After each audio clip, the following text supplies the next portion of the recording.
Hola queridos hermanos, es un gusto saludarles y tener este tiempo juntos con la palabra de Dios y con el Dios de la palabra. Vamos a orar y vamos a comenzar de esta forma.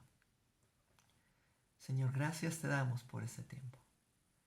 Gracias por tu presencia, por tu palabra y queremos pedirte que tú hables a nuestras vidas y nos ayudes a aplicar lo que tú nos muestres y seamos obedientes. Te lo pedimos en el nombre de Jesús. Amén. El día de hoy vamos a estar viendo Efesios capítulo 4, un capítulo que es muy práctico. No hay mucho por explicar y hay muchísimo por aplicar. Ya los capítulos anteriores nos mostró el Señor cómo es nuestra posición en Cristo. Y capítulo 4 nos va a mostrar cómo debe de ser mi andar o mi vivir como creyente. Versículo 1 dice así: yo pues, preso en el Señor, os ruego que andéis como es digno de la vocación con que fuisteis llamados. Y aquí el apóstol Pablo está mostrando a estos creyentes cómo debe ser nuestro andar o nuestro vivir. Primeramente, tenemos que vivir dignamente, dignamente. ¿Cómo es esto? Bueno, tenemos una vocación. Nuestra vocación es a lo que nos dedicamos o lo que somos. Somos hijos de Dios y Dios nos ha llamado a vivir de una forma específica. ¿Cómo debe de ser mi andar o cómo debe de ser mi vivir?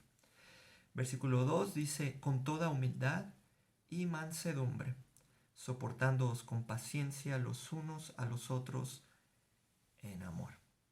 Entonces, en este versículo encontramos que debemos vivir en humildad. ¿Y qué mayor ejemplo que el que encontramos en la persona del Señor Jesucristo? Filipenses 2 nos muestra cómo es que eh, debemos vivir en humildad. ¿Y qué es la humildad? Bueno, es primeramente reconocer quién somos, quién es el Señor y así vivir, ¿verdad?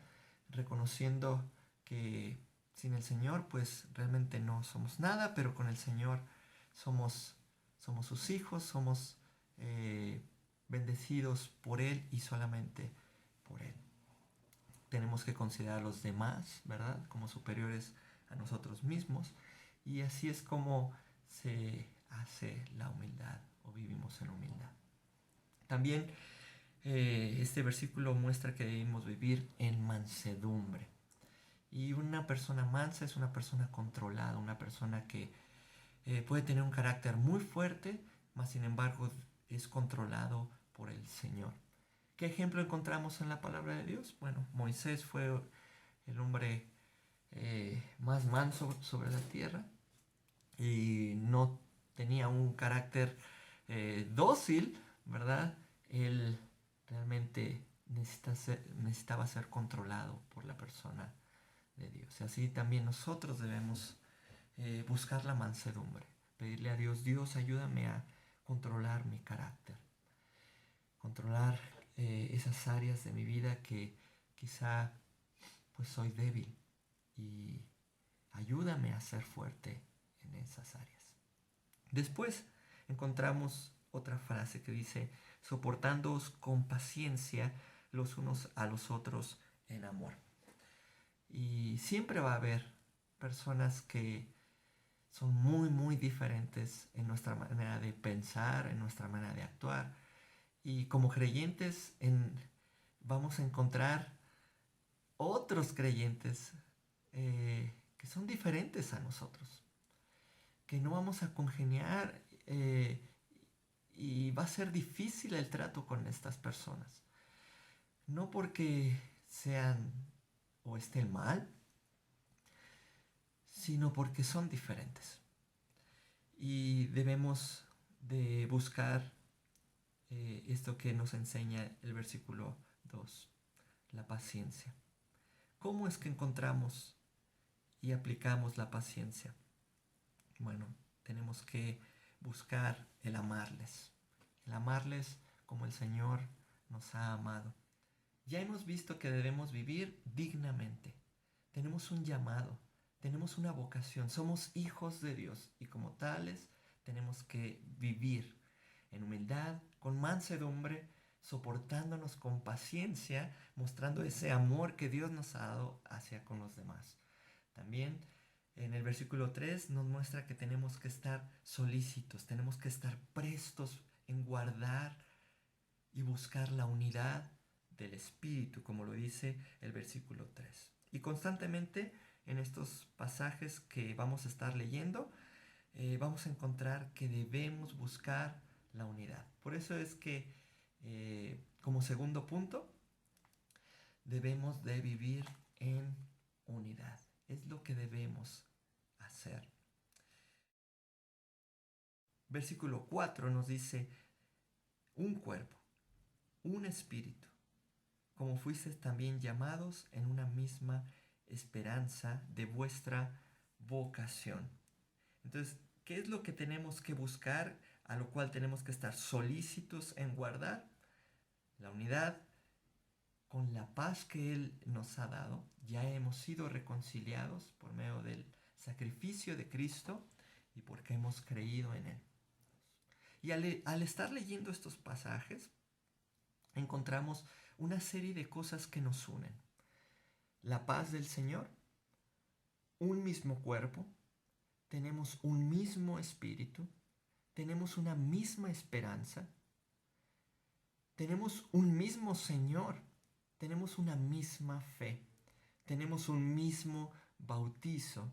El Señor nos ha puesto dentro de su cuerpo, dentro del cuerpo de Cristo, dentro de la iglesia. Un mismo Dios y Padre. ¿Te das cuenta? Eso es lo que nos une. Por eso es que tenemos que buscar la unidad. Nos une nuestra posición en Cristo, sus bendiciones y también el plan de Dios para nuestras vidas. Esto es lo que nos une como creyentes también. Vamos a seguir leyendo. Dice así, versículo 7. Pero a cada uno de nosotros fue dada la gracia conforme a la medida del don de Cristo.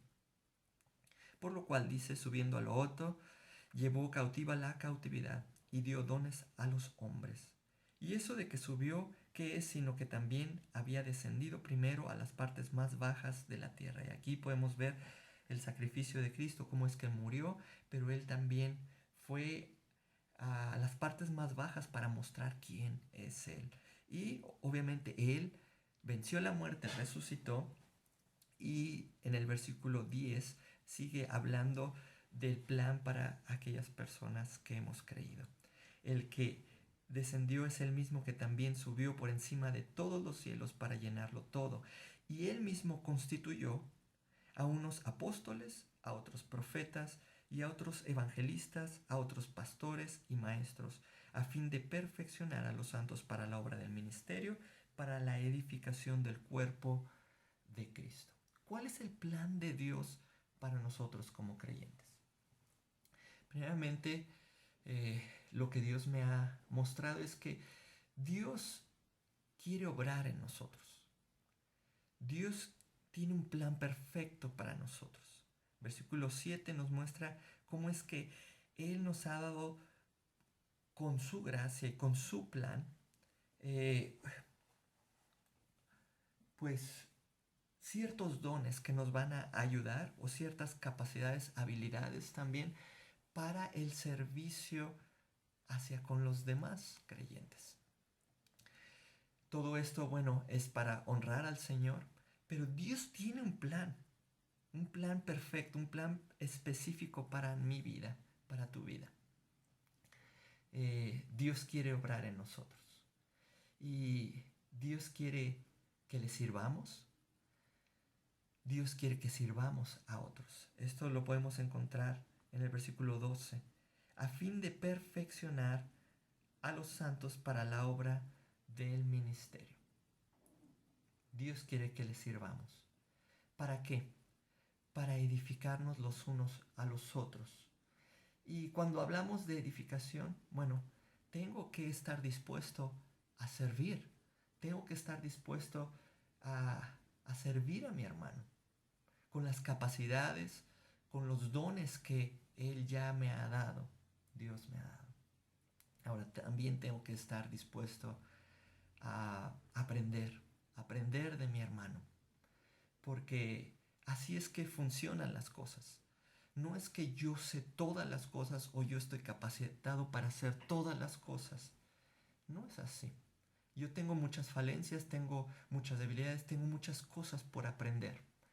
Y mi hermano puede ayudarme a crecer, mi hermano puede ayudarme a comprender cosas que no sé. Por eso es que nos complementamos, somos un cuerpo. Dios quiere que le sirvamos y también que sirvamos a otros. Y esto es para edificación de su iglesia. También es para que encontremos la unidad de la fe y del conocimiento. Esto es lo que encontramos en el versículo 13. Hasta que todos lleguemos a la unidad de la fe y del conocimiento del Hijo de Dios, a un varón perfecto, a la medida de la estatura de la plenitud de Cristo. Y aquí en este versículo encontramos que Dios quiere que crezcamos espiritualmente. Después dice, y del conocimiento del Hijo de Dios. Es importante que no nos estanquemos en nuestra vida espiritual y en el conocimiento de su palabra. Por eso es que constantemente debemos leer su palabra, profundizar en ella.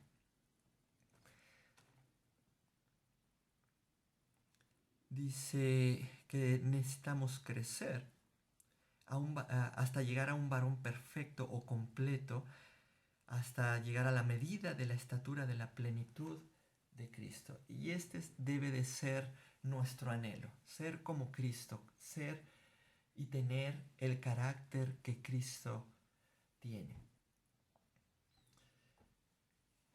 ¿Cuál es el plan de Dios para nuestras vidas? Tenemos que estar dispuestos a que Él obre en nosotros, para que así podamos servirle y servir a otros, para edificación de su iglesia, para encontrar la unidad de la fe y del conocimiento. La fe debe unirnos.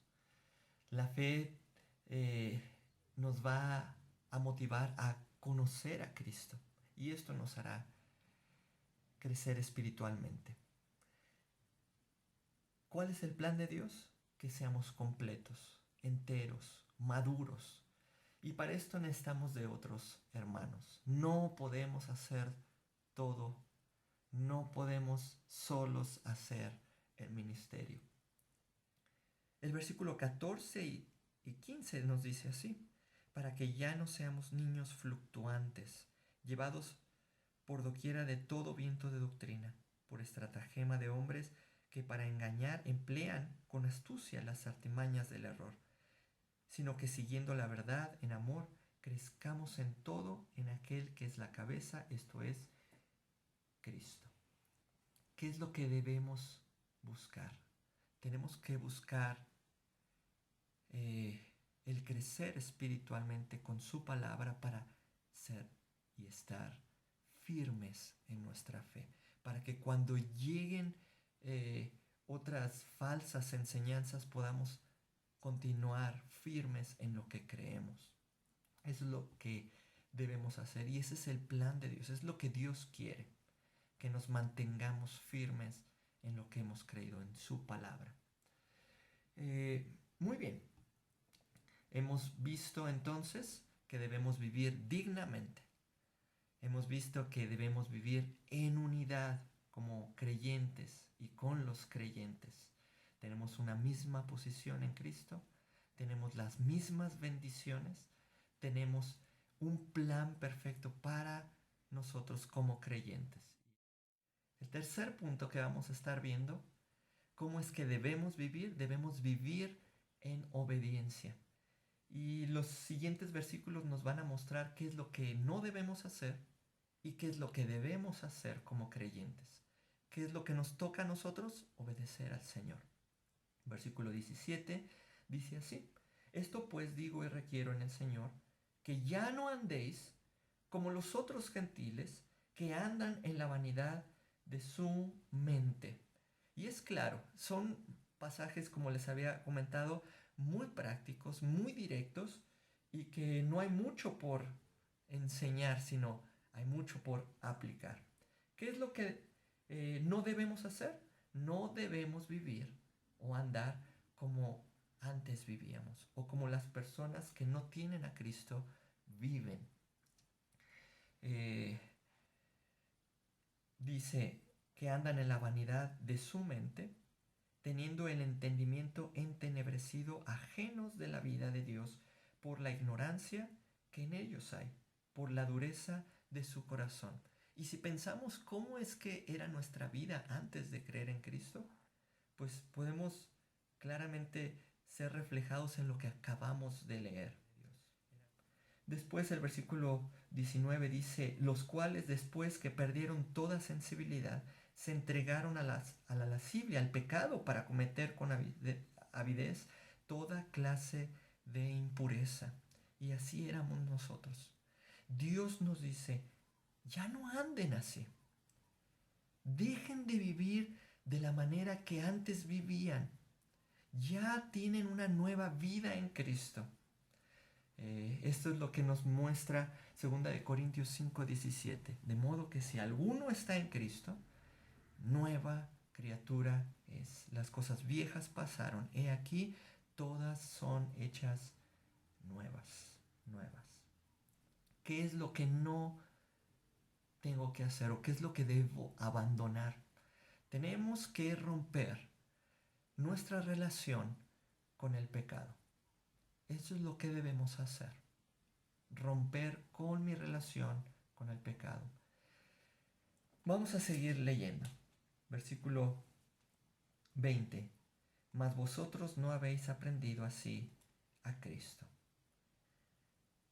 Versículo 21. Si en verdad habéis oído y habéis sido por él enseñados conforme a la verdad que está en Jesús. Dios nos ha mostrado cómo es que debemos vivir.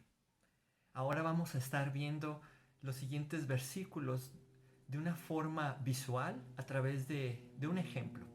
Efesios 4:22 dice: en cuanto a la pasada manera de vivir, despojaos del viejo hombre, que está viciado conforme a los deseos engañosos. Una vez que hemos puesto nuestra fe en Jesucristo, Él nos limpia con su sangre. Y Él, pues, nos quita todo pecado.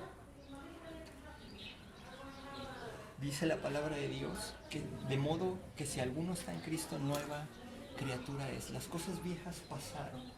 Ahora vamos a seguir leyendo. El versículo 23 dice: y renovaos en el espíritu de vuestra mente. Y eso es lo que quisiera compartirles a través de este ejemplo.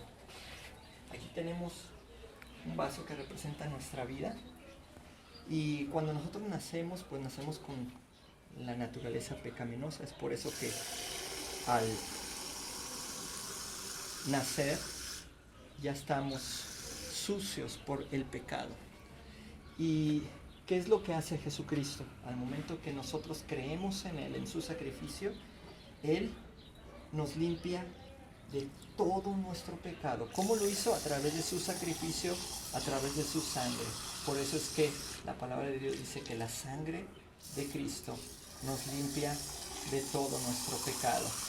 Y estamos limpios ahora por medio de su obra en la cruz. Sin embargo, vivimos en este mundo. Y es por eso que estamos en un proceso, ¿verdad? Dios sigue trabajando en nosotros.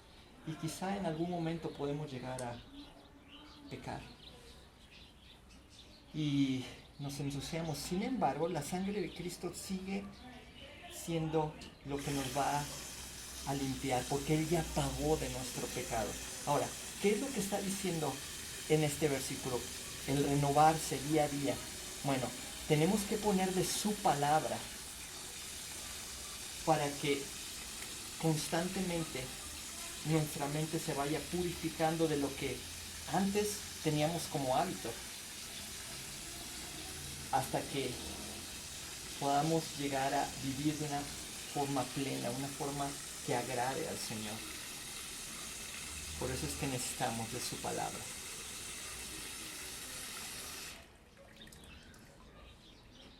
Entonces, ¿qué es lo que tengo que estar abandonando? Tenemos que romper con nuestra relación con el pecado, despojarme y desechar mis malas costumbres. ¿Qué es lo que debo hacer? Tengo que buscar el vivir en santidad. Vivir en santidad. Y tengo que renovarme con la palabra de Dios. Que mi mente constantemente se vaya renovando para que así pueda ir sacando todos aquellos pensamientos que antes tenía, mi forma de conducirme, que vaya cambiando porque voy poniendo la palabra de Dios en mi mente, en mi corazón. Tengo que vivir la nueva vida en Cristo. Versículos 25 al 32 nos muestra que debemos ver por el hermano, por los demás. Fíjense, 25. Por lo cual, desechando la mentira, hablad verdad cada uno con su prójimo, porque somos miembros los unos de los otros. Y debemos de dejar la mentira. Tenemos que ser hombres y mujeres que busquen siempre decir la verdad. Esto nos va a dar confianza para con los demás. Ellos van a confiar en nosotros. Y el versículo 26 nos dice, airaos, pero no pequéis, no se ponga el sol sobre vuestro enojo, ni deis lugar al diablo. En algún momento vamos a estar en desacuerdo con otro hermano. Vamos a enojarnos quizá. Pero Dios nos muestra que no debemos quedarnos ahí, sino que debemos buscar lo más rápido posible el reconciliarnos quizá, el aclarar la situación para que Satanás no tome ventaja de las diferencias que podemos tener entre hermanos. Versículo 28 dice, el que hurtaba, no hurte más, sino trabaje, haciendo con sus manos lo que es bueno para que tenga que compartir con el que padece necesidad. ¿Qué debo hacer? Tenemos que esforzarnos, tenemos que trabajar. Esto es lo que debemos hacer, con el fin de tener para compartir al que no tiene. 29, versículo 29. Ninguna palabra corrompida salga de vuestra boca, sino la que sea buena para la necesaria edificación. Cada cosa que nosotros vayamos a decir, que sea con el propósito de edificar a mi hermano, a las personas. Es bien fácil hablar mal de otros, pero debemos controlar nuestra lengua, como lo dice Santiago. ¿Y cuál es la única forma de controlarla? A través de la llenura y control del Espíritu Santo en nuestra vida. Versículo 30.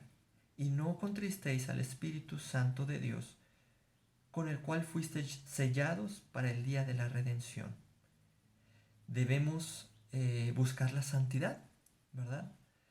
Quítense de vosotros, versículo 31, toda amargura, enojo, ira, gritería y maledicencia y toda malicia. Antes, sed benignos, haced bien a los demás, sed benignos unos con otros, misericordiosos, perdonándonos unos a otros, como Dios también nos perdonó a vosotros en Cristo. Todo este pasaje del versículo 25 al 32 nos muestra cómo tiene que ser mi relación con mi hermano. Cómo es que tengo que buscar el bien para mi hermano. Tengo que hablar con verdad, no mostrar una cara con el hermano y cuando se va hablar mal de él. Tenemos que buscar el siempre estar bien con el hermano, aún a pesar de nuestras diferencias. Tengo que buscar el esforzarme para compartir de mi trabajo a mi hermano. Tengo que buscar el edificar a mi hermano.